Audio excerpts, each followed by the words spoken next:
That was a clap from the cameraman. That means we're not messing around. Try to sit somewhere in the front if you don't sit in the front, because it might be difficult to hear. Everyone has a seat. Welcome to Crypto Malta! And welcome to the all-time high that we've been waiting for a long, long time. Now it's finally here, and I must say, I told you so. But I also must say I'm really happy that you're here, because I believe that Bitcoin is for everyone. And I really mean for everyone. It's not only to make fast money. Jeez, I love the money. I came for the money. But I stayed for the revolution. And I hope tonight we are going to gain a little bit more insight on how Bitcoin can be used by everyone and is for everyone by scaling it. Because right now, if you're a Bitcoin mainnet and you try to pay your coffee with Bitcoin, oopsie, you're getting slammed by a $10 fee. But I hope there will be some solutions presented that give you a little bit more insight in how Bitcoin can be scaled for the future. Now, before we start with the presentation, I have to bore you to death with some housekeeping, and I promise I'll do this all the time. We are here at Crypto Hub Malta. It's a blockchain native community. That means we always talk about blockchain related subjects, and we're here to share knowledge and learn together. We are also physically at Soho office.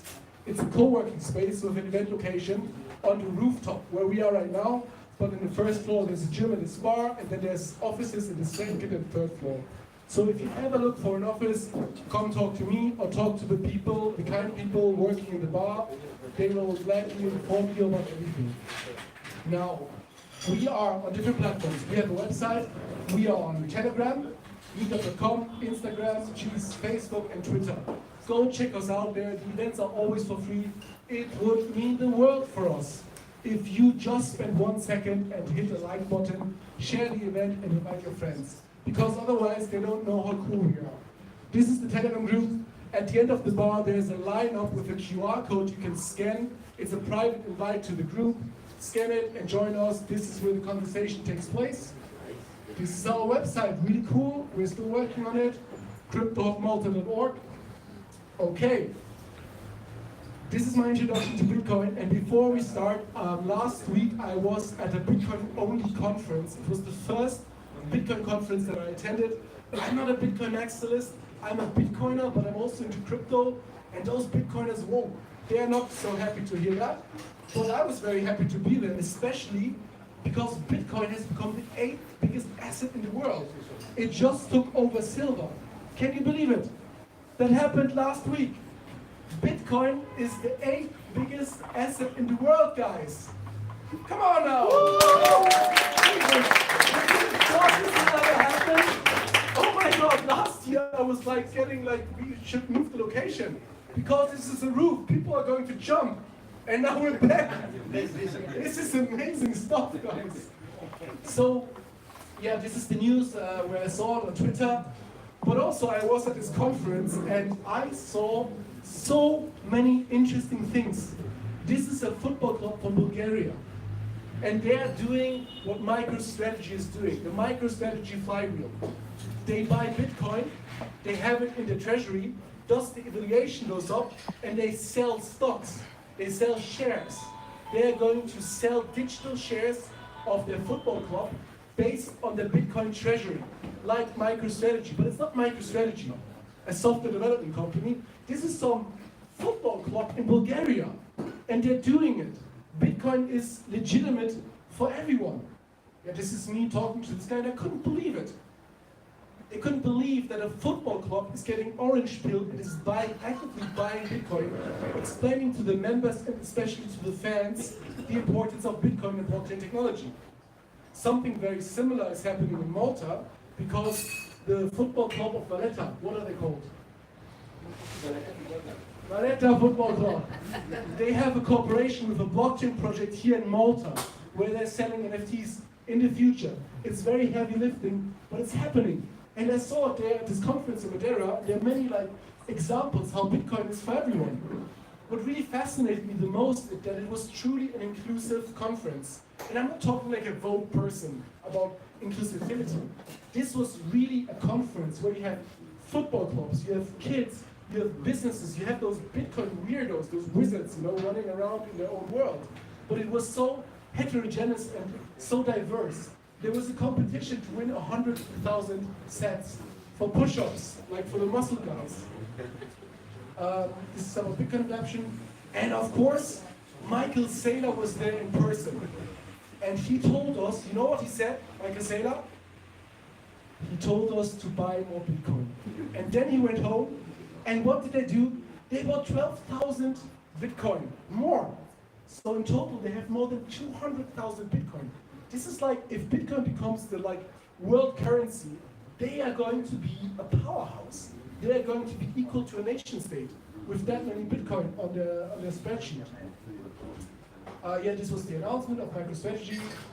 This is something I will finish my introduction with, but I really must say I was fascinated by this Bitcoin-only conference because I like crypto and I like money and I like technology, la la la. But those people are nuts. They are not planning to sell ever, and that is a deep rabbit hole that you have to explore. How can you never sell Bitcoin? They play a long game, and they had courses. They had I saw this. Fear-proof your kids. So the mentality behind this is the people that are attending these conferences, or the people that I spoke to in person, they are not planning to sell before their kids grow up. Geez, if Bitcoin pumps 10%, I swear I'm going to sell, But they are planning to hodl for 2 decades. And that is really something, the social layer of Bitcoin. Never mind the mining and the technology and the forks and all of that. The people behind it, they are so committed. This is not going to go away. It's crazy. So welcome to Scaling Bitcoin. The presenter of tonight asked me to put the meme pool of Bitcoin on the screen. There is a presentation. It's a young guy, his name is Gzira. He is Maltese and he is juggling so many things, but most importantly, he is scaling Bitcoin by offering services for Bitcoin to run on private nodes, on public nodes, on individual nodes. And he is doing this, he's launching this. When I met him a couple of weeks ago, he told me that he just printed this business card. He literally printed it the day before we met. So be kind to him and listen to what he has to say, because he has something really interesting to offer, and it's a Maltese entrepreneur scaling Bitcoin. That's amazing.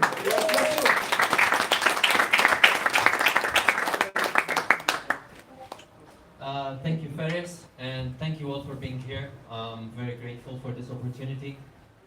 Today we're going to talk about scaling Bitcoin, and it will build on what Ferris said, growing Bitcoin and scaling the Bitcoin network. And I use that term very loosely. The Bitcoin network is not just the blockchain, it's also the social layer. It's the people that are using Bitcoin, whatever their values and their principles and their goals and intentions. So we scale Bitcoin by making it more accessible, and there are many things that go into that. Maybe we can see the presentation.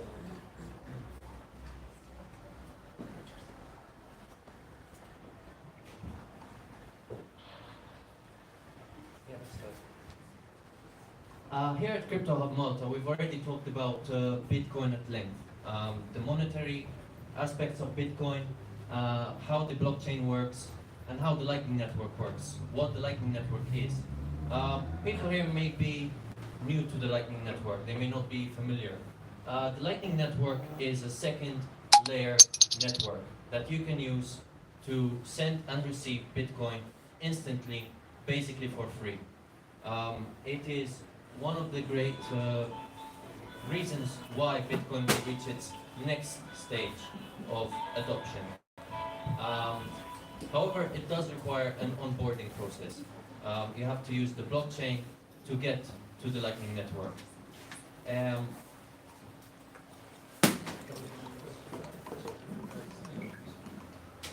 So the presentation will be part contextual and part practical. We'll talk about the challenges that we face to scale Bitcoin, and how this relates to other disruptive technologies that have come through our time. And that leads us to our mission statement, keeping Bitcoin accessible, economical, and inclusive throughout its adoption. Then I'll go through some more practical things that I'm doing with Nodes Code. A low-fee Lightning exchange, and how to self-custody Bitcoin on Lightning. The first thing we need to consider is that Bitcoin is a decentralized alternative to central banking. A centralized alternative to central banking doesn't really work. It's oxymoronic, it's a contradiction. So that decentralization becomes our new constraint. And a decentralized movement happens to encounter three major obstacles in its adoption course.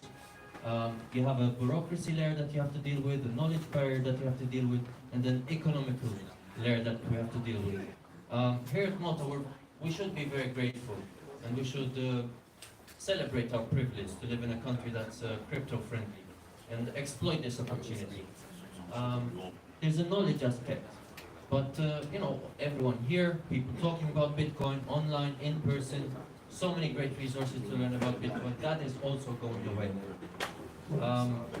Good ideas stick around, we learn from bad ideas, and over time, best practices get known.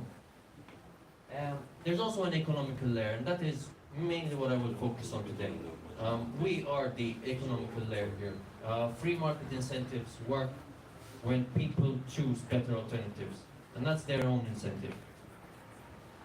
So, what does it mean to economize Bitcoin? Well, the major constraint here is block space. Let's start with economize. Economize means to utilize to best advantage. That only makes sense if you have scarcity.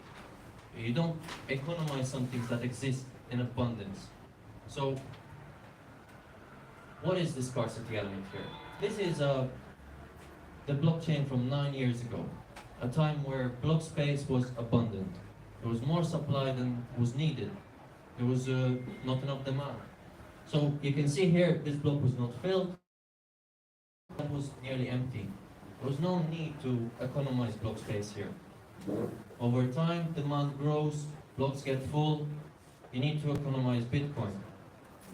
And how do we fit into this? Well, a Bitcoin transaction is data, and that data needs to fit in that block. And you pay for that. People bid up their transaction fees to find room in the blockchain. So, finding ways to economize Bitcoin is your own incentive. You don't want to be exposed to big transaction fees in order to access Bitcoin. This is the state of the network today. Blocks are consistently full, there's long queues to get in the network, and transaction fees can get pretty high. This is quite old. Transaction fees are not that high at the moment, which is good news. But you shouldn't bet it will always be that way. So this is what I'm talking about here. We have block space that is scarce, and we have a perfectly inelastic supply. This is what we talk about perfect inelastic supply in economics. We have block space that is fixed. The blockchain is what it is. We have blocks that are mined at regular frequency, and they are of regular size. That is standardized. When demand goes up, it pushes the price up, and that forces us to economize, to adjust and adapt. And that's how we keep Bitcoin accessible. That's how we keep Bitcoin inclusive. This is not new in technology. When you have disruptive technologies, it's not easily accessible. It's new, it's limited, production is limited, and it's expensive. But over time, technology improves, things get more accessible, and more people can use it. We all use these disruptive technologies today, and we take it for granted. And this is how the adoption curves take place. We have tech enthusiasts and visionaries, and then somewhere along the lines you find your limitation. You hit what's called a chasm before you can go to the next stage of Bitcoin adoption. And that's where we are at the moment. As I said, block space is full, mempool queues are long, and transaction fees are high. For those of you who don't know what a Bitcoin transaction looks like, I think this is a nice visualization. Bitcoin transactions are like digital cash, like physical banknotes. Bitcoin doesn't use an account-based model, it uses a UTXO-based model, and basically what that means is you have inputs and you have outputs. One way you can optimize Bitcoin transactions is by batching transactions. Instead of sending money and getting change and then sending money again, you can give money to various people at the same time. This is what exchanges normally use. Most major exchanges batch transactions to their clients. And you can do this too. But you should be wise to it. You know, if you're receiving Bitcoin every week, every month, you're going to have a long list of Bitcoin, a fat stack of banknotes, paper. You should consolidate that if that is a problem that you currently have. But this is an expense that you're incurring. Your exchange is incurring transaction costs when it's receiving Bitcoin and then sending it to you, and then you're consolidating that Bitcoin, and then you're maybe selling it or spending it again, maybe moving it to cold storage. So there are a lot of transactions that you are doing here. When you buy Bitcoin, when you use Bitcoin, and when you have limited block space, that's not a scalable solution. And this is what NodeScope is intending to fix. NodeScope is a new project that I started some months ago. And there are three parts to NodeScope. Firstly, there's an educational source. I have my own articles and I will refer to other educational resources, many great educational resources that you can use to learn about Bitcoin and how to use Bitcoin, and some things you should keep in mind when using Bitcoin. We also have a low-fee exchange. This is a non-custodial exchange, and we have very low fees. Your first 500 euros will be free every year, and then after that, the commission rate goes up to 1.3%, which eventually goes down to under 1%. So you should compare this to the fees that you're incurring wherever you're buying Bitcoin today. You can do this without KYC. We have no KYC limits, Swiss limits of 1,000 Swiss francs per day, or 15,000 Swiss francs per month, or 100,000 Swiss francs per year. This is not a decentralized exchange, it's a centralized exchange. The KYC obligations were done when you got your own bank account. Your first transaction is withheld for 7 days. You receive your Bitcoin on the 8th day. The exchange rate is locked in when they receive the money. So how does this work? Basically, you buy Bitcoin, you can DCA, you can stack sats, you can transfer to cold storage, and you can do this over and over again using the Lightning Network. You avoid having to pay for transaction fees every time you buy Bitcoin. You avoid having to consolidate your transactions, and you can really simplify this process. And you can do the whole process in self-custody. You don't have to rely on custodians. The Bitcoin gets sent straight to your own wallet. No commission fees, delivery over Lightning. So you go on the website and you can get a rough idea of how much Bitcoin you're going to get for how much money you're going to send. It's just a calculator, it's just an indication at this stage. Then all you have to do is verify your address, where you're going to receive your Bitcoin. Over Lightning, this is very simple. You just send 1 Satoshi, a fraction of a cent. You write in your address, and you send 1 Satoshi to that wallet. So Satoshi is a small denomination of Bitcoin. 1 Sat is just a fraction of a cent. This is a process you can also do on-chain, although the benefits of this are less so, obviously. You can do that by signing a message, if you know what that means or how to do it, or otherwise you can send, again, a small amount of Bitcoin. Once that's done, you get bank transfer details. This is how you know where to send money and the reference code to include. This is assigned to your wallet details. So you don't have to do this again. This is a one-time thing. Anytime you send money with those details, the exchange will know to send you your money to that address. If you want some new details, maybe a new wallet, you can just repeat this process again.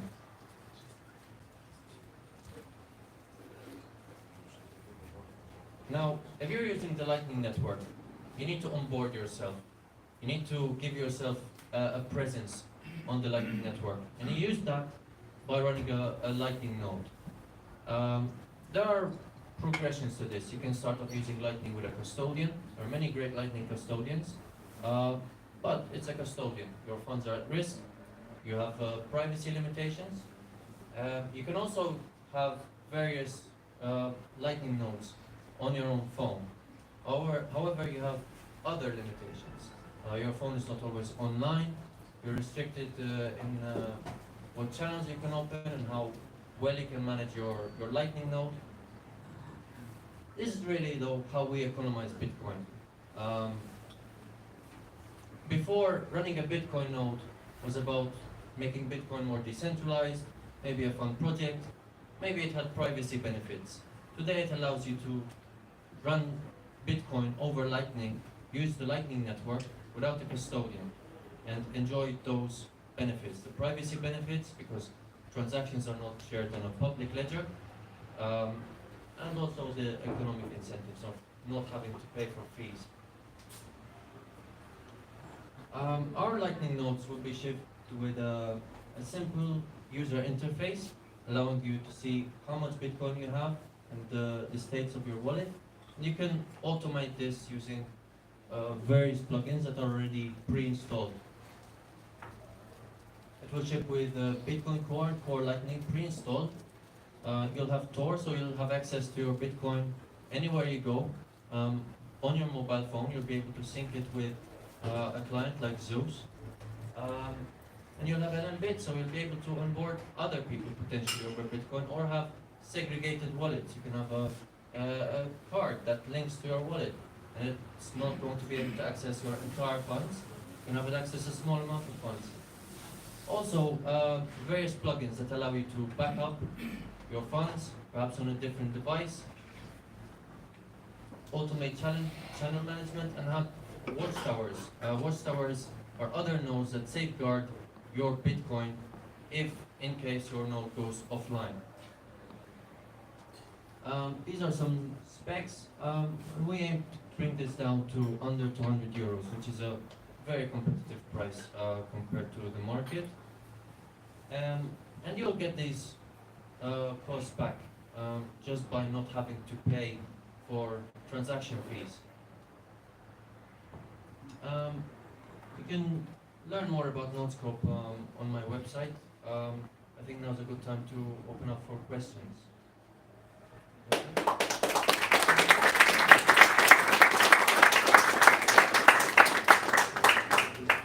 If you have a question, put up your hand, but I have the first question because CryptoHub has been considering getting one of those nodes. So are you ready to ship? I can start a beta program and you can be my first customer. Eventually it will be fully plug and play. It will require no use of Linux or terminal. I'm not there yet, but we can get something started, yes. Anyone who's interested in being part of my beta program can contact me. From you. Okay. More questions? Question here. The beta program, what's gonna be? Say I wanna join it. What should I expect? The backend runs on Core Lightning, and it's designed how Core Lightning was meant to work. It's the most optimized version. So the backend is already well tested. The beta program means that you might break the user interface. You might need to access the terminal sometimes, maybe to change passwords, maybe to check your IP address, small things like that. It just means that it's not fully plug and play. But you can expect to have a Lightning node that works. It's already set up with whatever details you choose. It will be fully open source, so you'll be able to audit it publicly. Other people will be able to audit it publicly. It's a small computer that you'll be able to place next to your your Wi-Fi router. Any chance to run it in a virtual machine? For going platform. Yes. Okay, now, thank you.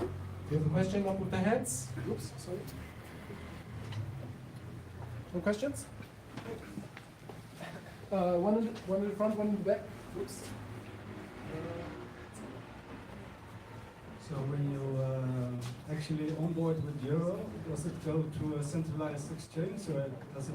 When I onboard with Euro, where does the Euro go? The euro goes to a centralized exchange, but you can get your Bitcoin over Lightning as well. So your funds are not tracked. Your bank will know you're buying Bitcoin, and you should use a bank that is crypto friendly, like Revolut. But it does go to a centralized exchange, yes. As I said, it's not a decentralized exchange. It's a Swiss exchange, so you have the benefit of not having to KYC. And then when I want to withdraw the Bitcoin, sell it for Swiss franc or whatever, or Euro, and how do I get that back? It's the same process. You'll just have to let them know where to send the money to, and they'll tell you where to send your Bitcoin to. It's a non-custodial exchange. The Bitcoin goes straight to your existing wallet. So at no point is your Bitcoin being custodied. You'll never have to withdraw Bitcoin. You already have the Bitcoin. If you want to sell the Bitcoin, you'll just go on the website and you'll find the details where you should send the Bitcoin to, and then they'll send you the money to your bank account, or you can sell over a different platform. The Bitcoin is already yours, and you have free control over how to use it. Okay, thank you. See you So I on know next there's some video. beginners here today that are just getting started. Question for those beginners that are maybe a little bit too shy to ask: how to get started? How to get started with getting involved with Bitcoin? What are the first steps? I think it's wise to learn some things about Bitcoin, the monetary aspects of Bitcoin, interact with the community. I think there are many spaces where you can get started with Bitcoin. This is a great example, also online. Once you learn about Bitcoin, enough to your exposure to Bitcoin should be comparable to your conviction about Bitcoin. And that's going to be a direct result over how educated you are over Bitcoin. As I said, you should be wise to some mistakes you may do, including having small amounts of Bitcoin locked up in wallets that make it uneconomical to use. Also, custody risk, recognizing that custodians have gone bust, including big custodians like FTX and others, which is why you're going to use Bitcoin. You should make sure that the promise of Bitcoin is delivered to you without compromise. And that is why it's very important to have non-custodial solutions. Next question here. Thank you very much. I'm interested into the line